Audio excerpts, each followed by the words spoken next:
Hello guys, আসসালামু আলাইকুম। সবাই কেমন আছেন? আলহামদুলিল্লাহ, আমিও ভালো আছি। সো গাইজ, আজকে একটা আবার নতুন ব্লগ নিয়ে আসলাম। সো আজকে আমি দেখাবো হলো আমি যেখানে এক্স্যাক্ট চাকরি করি ওইখানে মানে আশেপাশে কীরকম দোকান, মানে রাস্তাঘাটের কী টি সব আমি শেয়ার করবো আপনাদের কাছে। মানে আমার আশেপাশে কীরকম দোকান, তারপরে আমার আশেপাশে কোন কোন জায়গা হতে পারে, আমি ওইরকম আপনাদের কাছে শেয়ার করবো, বুঝছেন?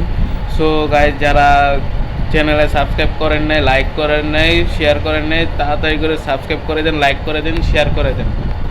সো গাইজ, চলেন শুরু করি। এই যে গাইজ দেখেন, আমার দোকানের সামনাসামনি একটা বেকারির দোকান আছে, বেকারি কী করে, আর এদিকে স্যানিটারি দোকান, আবার বরাবরই একটা রড সিমেন্টের দোকান। এদিকে বলতে গেলেন সব কিছুই টুকটাক সব কিছুই পাওয়া যায়, আবার অনেক বিল্ডিংও আছে। এই যে দেখেন, এগুলো নতুন বিল্ডিং উঠছে, এগুলো নতুন। আবার ওই পাশে, হ্যাঁ, এই পাশে হলো জোনাল মার্কেট, এদিকে আপনার যাবতীয় জিনিস পাওয়া যায়। এদিকেও বিল্ডিং আছে। আমার আমার ওইদিকে গেলে কি, আমার একটা রেল লাইন পরে, রেল লাইনের ওই পারে গেলেই আবার মানে সেক্টর সাইড পড়ে।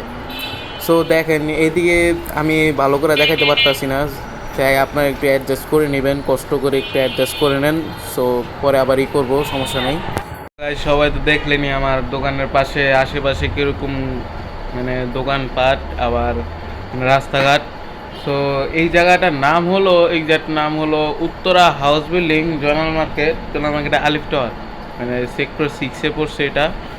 সো এই জায়গায় পড়ছে, এই জায়গা মানে আমি যেখানে থাকি, মানে সেক্টর 6-এ উত্তরা, মানে ঢাকা উত্তরা হাউস বিল্ডিংয়ের এদিকে নর্থ সাইডে আমরা মানে থাকি।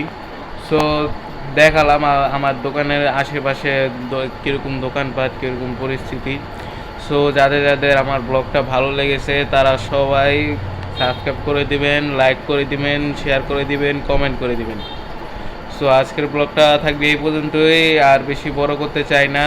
আর আপনারা বলেন যে আমি নেক্সট ব্লগে কি আনবো, তাহলে আপনারা যে কয়টা কমেন্ট করবেন, মানে একই টাইপের, মানে বেশি যদি কমেন্ট আসে আমি ওইটা করব, আর যদি একটা কমেন্টে যদি অনেক লাইক করে তাহলে ওইটা আমি করার চেষ্টা করব।